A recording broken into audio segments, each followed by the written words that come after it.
আমি বাড়ি থেকে বেরিয়েছি কারখানার কাজে যাওয়ার জন্য।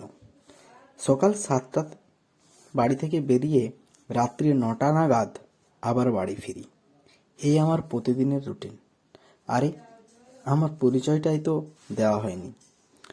আমার নাম রুবেল। পড়াশোনা এইচএস পর্যন্ত, তারপর এই কারখানার কাজে। পথে যেতে যেতে চারণ কাকুর সাথে দেখা হলো। চারণ কাকু বললেন, রুবেল, এখন থেকে চেষ্টা করবি রাত্রে খুব তাড়াতাড়ি বাড়ি ফিরতে। আমি অবাক হয়ে বললাম, কেন? সে বলল, রাত্রির থেকে এই পথে এক অতৃপ্ত আত্মার দেখা পাওয়া গেছে।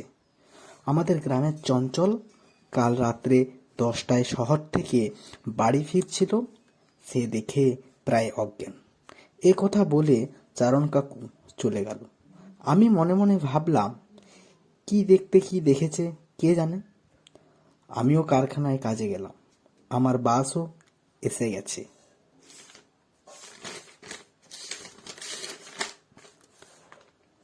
বাসে চেপে আমি ভাবছি, আমার তো বাড়ি ফিরতে প্রায় 9টা। তাহলে আমিও কি?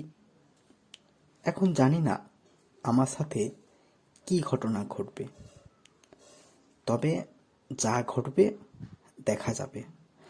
আমি অবশ্য ওই অতৃপ্ত আত্মায় বিশ্বাস করি না। তবে হ্যাঁ, যদি আচমকা কোনো কিছু আমার চোখের সামনে পড়ে তাহলে একটু ভয় পেয়ে যাই, এই আর কি। কারখানা থেকে কাজে আসার সময় দেখলাম গাছের মধ্যে একটা কঙ্কাল। শরীর দিয়ে যেন একটা শীতল ঠান্ডা স্রোত বয়ে গেল।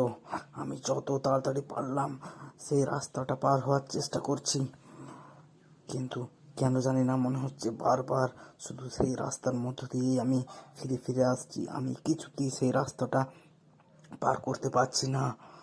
আমার আমার প্রচণ্ড ভয় করতে শুরু করলো, কিন্তু যেমন করে হোক আমাকে এই রাস্তাটা অতিক্রম করতেই হবে।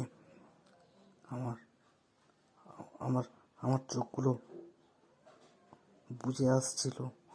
আমি ঠিক করতে পারছিলাম না আমি এই মুহূর্তে কি করব। তাই দ্রুত পা চালানো শুরু করলাম।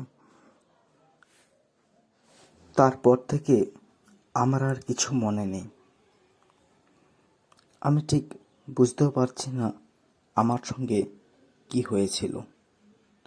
তার পরের দিন আমি চারণ কাকুকে বললাম যে সত্যি এই রাস্তার মধ্যে এক অতৃপ্ত আত্মা বাসা বেঁধেছে।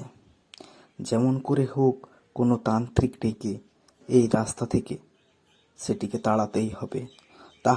তা না হলে আমাদের গ্রামের সকলেরই খুব বিপদ। সবাই তো গ্রাম থেকে সকালে শহরে যায় কাজের জন্য এবং সন্ধ্যায় বাড়ি ফিরে। কারোর সঙ্গে তো আমার মতো আরও বড় বিপদ ঘটতে পারে। সেই শুনে চারণ কাকু বলল, ঠিক এর একটা বিহিত